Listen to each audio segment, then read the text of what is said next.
Keith Tebow from FRCmedia. Thank you for joining us today. It's been a while since we've had a one-on-one checkup with our congressman in Washington, 4th District Congressman Jake Auchincloss, and the congressman is joining us this morning. Congressman, nice to see you again. How are you? I'm doing well, thanks, Keith. And again, my congratulations to you on your recent award. Oh, thank you. I appreciate it. I really do. A couple of things I want to bring up. One that was a vote you took last week on the the Defense Authorization Act. You actually voted no on that item to fund the Defense Department for the upcoming year. I know what part of it had to do with its potential impact on offshore wind here on the South Coast. Talk about that. Absolutely. As a Marine veteran, I am a strong proponent of a powerful United States military. We need it to keep Americans safe, to uphold the post-war rules-based international order, and to stamp out humanitarian crises wherever they may exist. The U.S. military is a critical component of United States geostrategic priorities. However, I've got two grave concerns with this defense budget. Number one, it's just too much money. The Defense Department is the biggest bureaucracy in the world.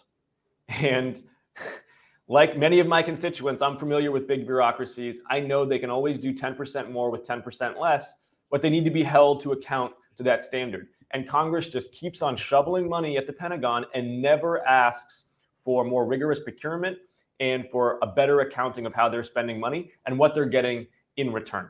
We need to be better stewards of taxpayer dollars. We need to hold the Pentagon to account to do more with less. Number two, there is a poison pill amendment in this bill that would significantly jeopardize United States offshore wind development. President Biden has outlined a goal to get 30 gigawatts of clean energy from offshore wind by 2030, so-called 30 by 30 goal. If this amendment passes, we're not going to hit that goal, full stop. And I'm not willing to jeopardize a new critically important clean energy source, nor am I willing to jeopardize jobs and economic development for Fall River and Somerset and other regions of southeastern Massachusetts in exchange for the larger bill. I'm always going to put my district's interest first in Washington, D.C., and this bill simply doesn't do it. Can you talk a little bit more about the specifics on how it could jeopardize offshore wind? I believe it has to do with shipping and bringing those supplies here. Can you talk about that? What's the specific thing that you're really against here? Absolutely. So to install offshore wind turbines, you need a highly specialized, extremely expensive vessel called a WTIV. And these are the ships that literally carry the turbines out offshore and stick them into the water and position them. There's only 3 of those in the world, and they are crewed largely by European sailors. We're building one more stateside in Virginia. Costs $500 million, taking 3 years at least. There's an amendment that says basically that these vessels can only be crewed by American sailors. Now, I recently helped secure $2 million to train American sailors to work on vessels just like these. I'm all about it. What I am not in favor of is an amendment that would simply prevent these vessels from being used, period. And that's what this amendment would be doing, because these vessels have plenty of work elsewhere. They already have a European crew, and they simply just won't come to the Eastern Seaboard to install these projects. We're building more ships. We're training more mariners. We'll get there within 5 to 10 years. We're going to create a lot of good jobs and economic development in southeastern Massachusetts. But this amendment would throw the baby out with the bathwater. It's extremely short-sighted, and frankly, it's dangerous to our clean energy goals and to our efforts to build a new cluster of economic development. And just getting back to your contention that the defense budget is too large for what we need. Were there any specific cuts that maybe you had proposed, or you and others in the House proposed to try to pare that down? Is it just something that it was just too big to overcome? Well, I supported an across-the-board 12% cut in one of the amendments, which I think would be appropriate. I think it's appropriate for the Pentagon to make the actual allocation of those cuts. It's not an area where politicians should be digging in too deeply, because you do need technocrats and experts to decide, here's where we can pare back. The point is, and here's the role that Congress needs to play, is we need to be the ones who hold their feet to the fire. There is no government agency, there is no, certainly not the Pentagon, who's ever going to say, hey, you know what? We don't need as much money. That's not how Washington, D.C. works. They're all asking for more money.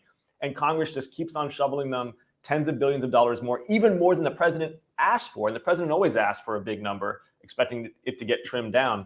This went the opposite. Congress actually added more money onto the president's initial budget. And when you do that, and everybody, all of our listeners can appreciate this because we all see it in our day-to-day lives. When you do that, when you create this trough of never-ending money, there's no constraints that impel innovation, that force trade-offs that are necessary, that require bureaucrats to tighten their belt a little bit. We need to impose some rigor and some tough accounting. Now, given how the Pentagon's budget breaks down, and given U.S. Indo-Pacific strategy that we're orienting towards more of a naval-first strategy as opposed to our forever wars in the Middle East, I expect that you would want to see cuts in Army personnel. We don't necessarily need a ground force of 500,000 active duty members when we're more likely to be in the Indo-Pacific than in the Middle East in future conflicts. But really, I'd be willing to let the Pentagon make those decisions based on their assessment of future needs. But Congress has to impose the requirement. Yeah, absolutely. All right, looking at the calendar, we're in the middle of July as we're recording this interview. And I want to ask you about priorities in the House as we go toward the end of the year. Of course, it's an election year for every member of Congress, yourself included. And it looks like, whenever there's an election year, when we get to July, you don't have a lot of time to do a lot of work. You've got 2 weeks here in July till the end of the month, and the entire month of August, you're back in the district. All the members are back in their district. So there's no legislating going on at that point. You're back in September. Then, because of an election year in October again, everyone's back in their districts heading up to the election. Let me just ask you, what are some of the priorities you'd like to see? Maybe those that may impact Fall River in particular, that you'd like to see in such a short window to get things done before not only election day, but even the end of the year. I'll go through a few. One is lowering costs for families across the district and across Massachusetts. People are seeing unacceptably high prices for fuel, both home heating as well as and cooling, as well as gasoline, for food, for consumer goods and vehicles. The president and Congress are working at every avenue to lower prices. We have seen 30 straight days of decreased gas prices, which is promising news, and I expect will continue at least for the rest of the summer. But we need to do more. And the area where the president and Congress have the most control relative to overall price inflation is healthcare. Unlike energy and food, which are globally set commodities, healthcare really is a domestically driven industry.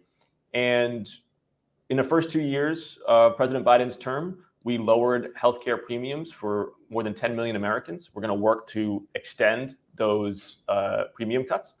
And we're also working to empower Medicare to directly negotiate drug prices with pharmaceutical manufacturers as part of what needs to be a much more wide-ranging effort to lower out-of-pocket costs, specifically for senior citizens at the pharmacy counter.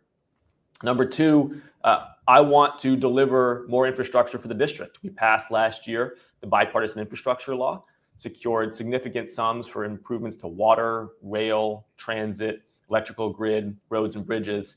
And I'm on the Transportation Infrastructure Committee.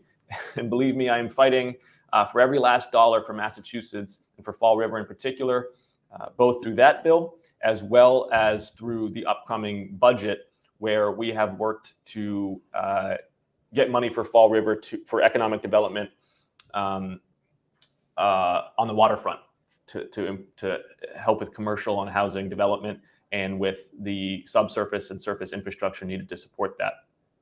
Finally, let me just add what may not be top of mind for many Americans, but is certainly top of mind for me, which is the Afghan Adjustment Act.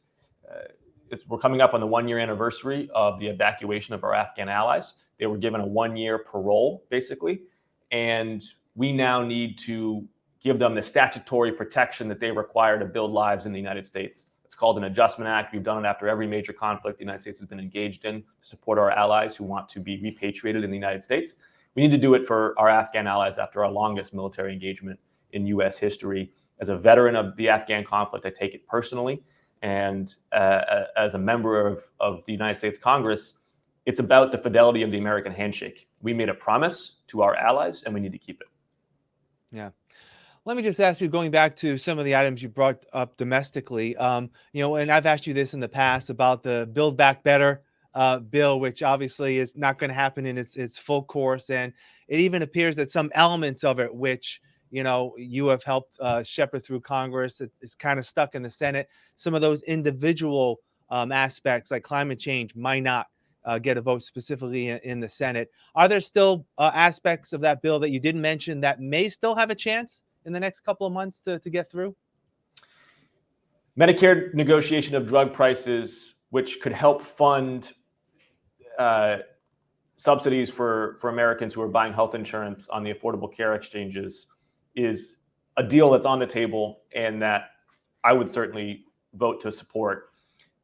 Like I said, healthcare is an area where the president and Congress have a lot of influence, and we should be using it so that in an area of the economy that takes up a lot of wallet share for working families, we're able to have downward pressure on prices. And indeed, actions already by the president and Congress have kept healthcare inflation amongst the lowest of all major sectors, certainly lower than food, energy, or used vehicles, for example.